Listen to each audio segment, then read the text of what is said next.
You were so depleted out in Belfast last week. Does the picture look any better for Edinburgh this weekend? It looks different.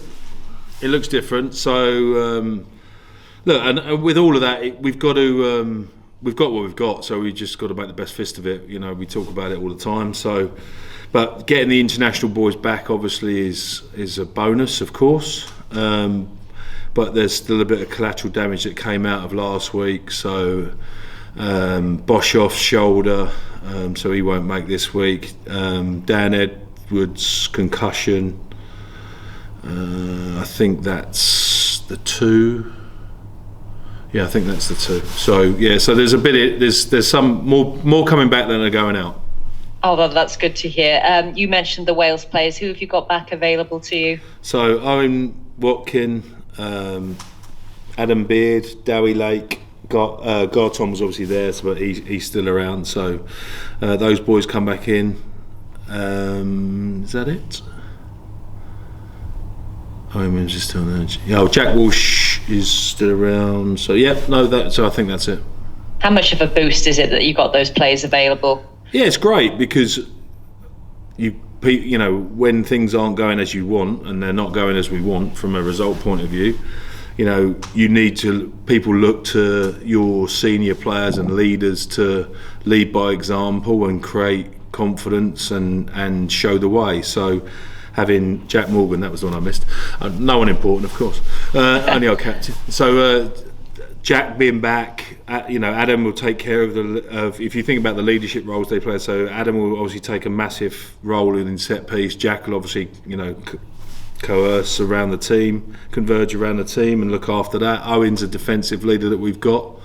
So from that point of view, Dowie Lake, leads by example and leads the scrum. So we're dropping in 4 really important leaders and very important players for us. So, we're obviously hopeful that those things play a greater part than what we had to endure a little bit last week. I'm only going to ask you one question about Wales. Quite a few unlucky players in your squad not to get called up. Your halfbacks, Morgan Morris again. And have you spoken to them? Are they disappointed? Yeah, of course. And they can only try and seek feedback of the reasons why. They've not had that yet. So, I'm sure that will get. Or the message won't have changed from what they've been told previously. Look, the bottom line is we all want people to achieve what their talent deserves. So from that point of view, it's important that as a team we all pull together, support them, and the best way we can do that is by playing well. And we've not played well enough in patches. It's a very difficult fixture list, but we've not played well enough, and that only starts by doing the work. The difficulty is, and this is probably the hidden issue, is sometimes you can't replicate the work that needs to be done because you haven't got enough bodies or you haven't got the right bodies to do that. But we'll push on, and we'll get stronger slowly and surely, no doubt. And it is the last push against Edinburgh this weekend before that much needed break. I mean, how important is it that you finish this block hopefully with a win? Yeah, I mean, statistically against the same opposition last year, we're probably not far away, but that's not, we're trying to get better, we're not trying to exist the same. So, yeah, look, if we can sign off with a win this week, we're at home, we enjoy Bridgend, as everybody knows. It's been good to us and we've been good to it. So from that point of view, we're obviously in the right environment. We've trained exceptionally well, especially today. Very, very impressive training session that we've come off today, which is great. And if we can replicate that on Saturday, we'll give ourselves the best chance. And if we can do that, I'm confident we'll be thereabouts.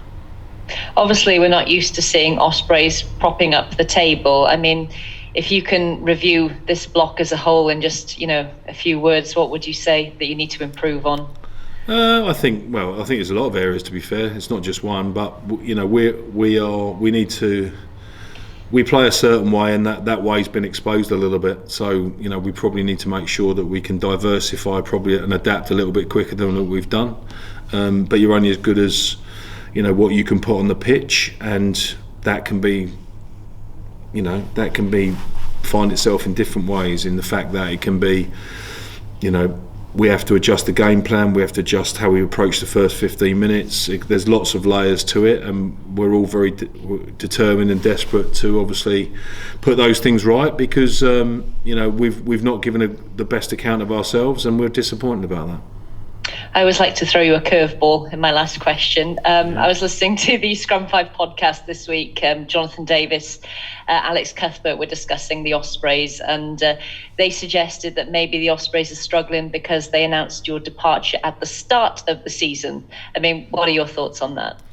Yeah, I mean, obviously I was made aware of that. I find it interesting that people that are making comments about me personally that don't even know me, which is, everyone's entitled to opinion, but it is what it is.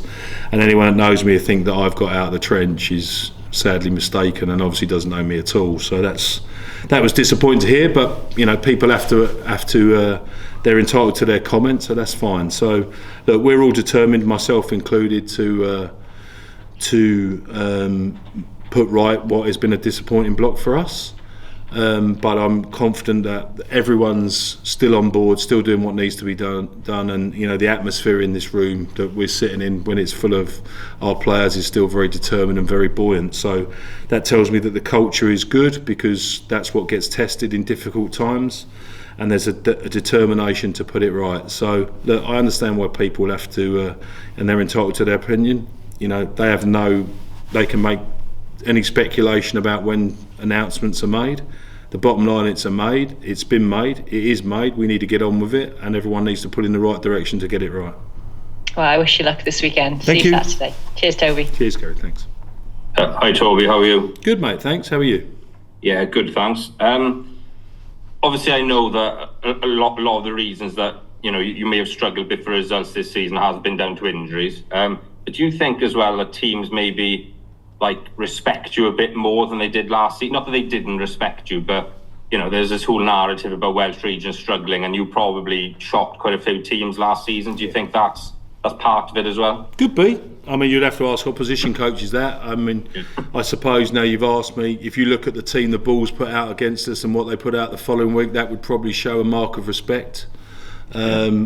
But look, we're trying to muscle into that group. So yeah, whatever we've got, we have to try and do it. So look, I think that having spoken to Graham Roundtree at Munster, I know that there's a lot of respect in there. Obviously, we clashed horns quite a few times last year, but that's part of moving to the next level. You are going to be given more respect, and your things that you don't do well get exposed because the teams are right on it. So yeah, there's probably something in that, but we've got to get through that.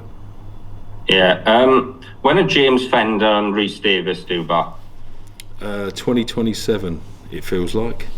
No, they should be back. Sorry, who did you ask? James Fender and who?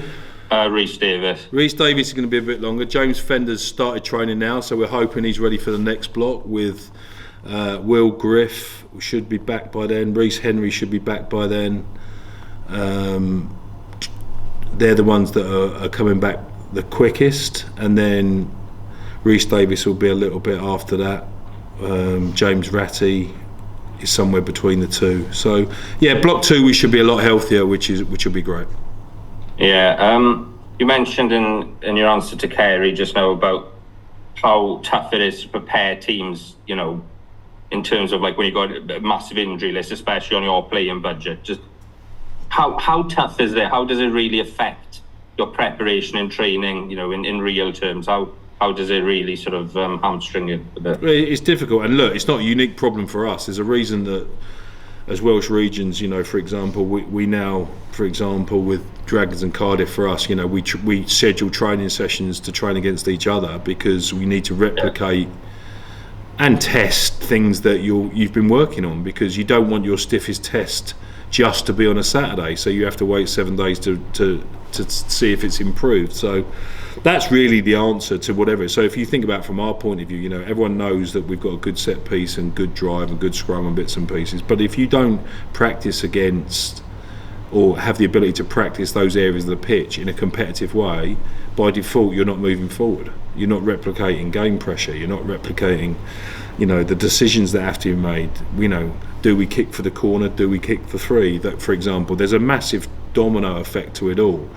But it's not necessarily just the injury list, because you've got a smaller squad size, you haven't got the depth to ride those injuries out. So it's all the difficulty is scheduling meaningful training that resembles the game. You know, because you can do all the low-level practice you want. You can all do the unopposed and the walkthroughs and the this, that, and whatever. Ultimately, when you go, you go into that corner, okay, to drive to score. There's only one way to practice that, in real times. Yeah. And for example, and there's many, because obviously we've been depleted in different areas. Scrum attack, scrum defence. If you can only put 3 centres on the pitch, it's pretty difficult because you've got someone playing out of position that won't run it quite as other people run it, and that sort of stuff. So it's lots of little things in different elements, but ultimately it's about replicating the correct game pressure and intensity. Yeah, and in terms of those unlucky players like your half-backs, maybe Kieran Williams as well, in terms of players who missed out in the Wales squad, do you get feedback as regional coaches, why some of your players are left out, how does that work? We've been definitely getting more feedback recently, which has been good, and specific feedback, so yes is the answer, and we don't have to agree with the feedback. The bottom line is it's about what they want, and as long as the feedback is consistent, we can all pull together and put our support around the player to try and make them better in the areas that they identify. But as I said, the thing for them is that delivering those areas on a Saturday as well, so it's making sure that it's all joined up really.